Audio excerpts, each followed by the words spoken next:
Delhi airport પર ફ્લાઇટને બોમ્બની ધમકી. વડોદરાની એર ઇન્ડિયાની ફ્લાઇટને ત્યાં જ રોકી દેવાઈ. 150 યાત્રીના જીવ તાળવે ચોંટ્યા. 3 વખત ચેકિંગ કર્યું, કંઈ ન મળ્યું. એર ઇન્ડિયાની AI 819 ફ્લાઇટ જે બુધવારે સાંજે 7:30 વાગે વડોદરા આવવા ઉડાન ભરવાની હતી, પરંતુ એર ઇન્ડિયાને બોમ્બની ધમકી મળતા ફ્લાઇટ દિલ્હીમાં જ રોકી દેતા 150 મુસાફરો અટવાયા હતા. બોમ્બની ધમકી હોવાથી મુસાફરોમાં ભય ફેલાયો હતો. બાદમાં 20-20ના ગ્રુપમાં મુસાફરોને અન્ય ફ્લાઇટમાં બેસાડાયા હતા.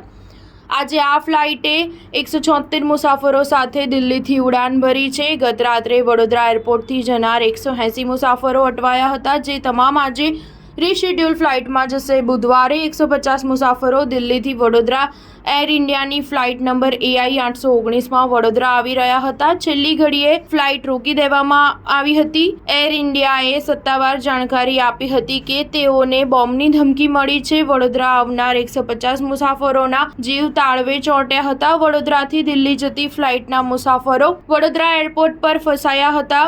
મોડી રાત સુધી ચેકિંગ કર્યા બાદ બોમ્બ ન મળતા તંત્ર અને યાત્રીઓએ રાહતનો શ્વાસ લીધો હતો. આ અંગે વડોદરા એરપોર્ટ ઓથોરિટી કહે છે કે સિક્યુરિટી રીઝનથી ફ્લાઇટ કેન્સલ થઈ હતી. મુસાફરો વડોદરા એરપોર્ટ પર આવે ત્યારે ખબર પડશે કે શું સ્થિતિ હતી. મુસાફરો સાથે વાત થતાં તેઓએ જણાવ્યું હતું કે આ ફ્લાઇટ 16 મેના રોજ એટલે કે આજે બપોરે વડોદરા એરપોર્ટ પર આવશે. સ્ટાર ન્યૂઝ 7 હંમેશા સચ્ચાઈની સાથે.